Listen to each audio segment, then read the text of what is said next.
So let's get to it. You might remember this shooting. It happened at the Sem Yeto graduation ceremony at Fairfield High School. Chaotic scene. Sem Yeto is an alternative school, by the way. Now tonight, more than a month later, we have an arrest. Let's go out live to Madison Keevy on this. And Madison, you covered this shooting right when it happened. So tell us what we're learning about this arrest 1 month later.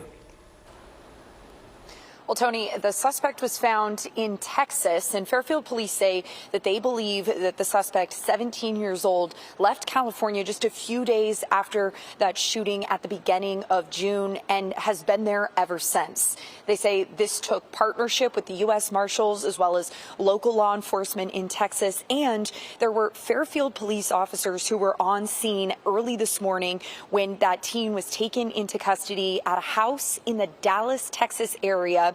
And still, they can't confirm, they say to us, at least not yet, the connection the teen had to the house, who was in the house with him, or specifics on his connection to Texas. What they will say, though, is that he will be brought back to Solano County to face those charges, namely homicide for the death of Jamario Baker, 18 years old, still in his graduation gown in the parking lot there after the graduation.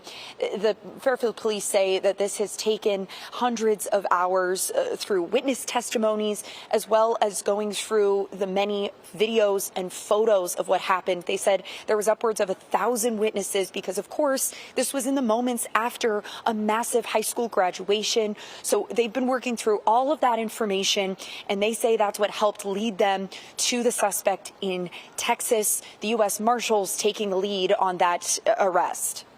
If we didn't have cooperation from other agencies, this would have made this a very challenging arrest to make. This is in a state, as you can tell, many, many miles away from us.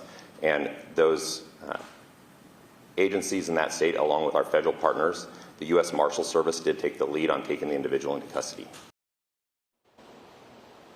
Now, there's still unanswered questions here. This press conference that we heard from Fairfield Police today giving us just that headline that a suspect is in custody, 17 years old, and is facing those charges, but will come back to California to answer for that. One of the questions, though, that they said they couldn't answer, but they do have the information to, is exactly why that suspect was in Texas, as well as the suspect's potential connection to Jamario Baker, if there is any. Police have said since the beginning this was a targeted shooting, but today would not confirm if that suspect knew Baker or if he was indeed the target. Remember, 3 others were injured, Tony, including an 11-year-old.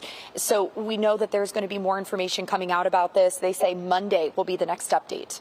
Yeah, this was a tough one. So many witnesses to talk to, and obviously crossing state lines, several states over to get this done. Great police work.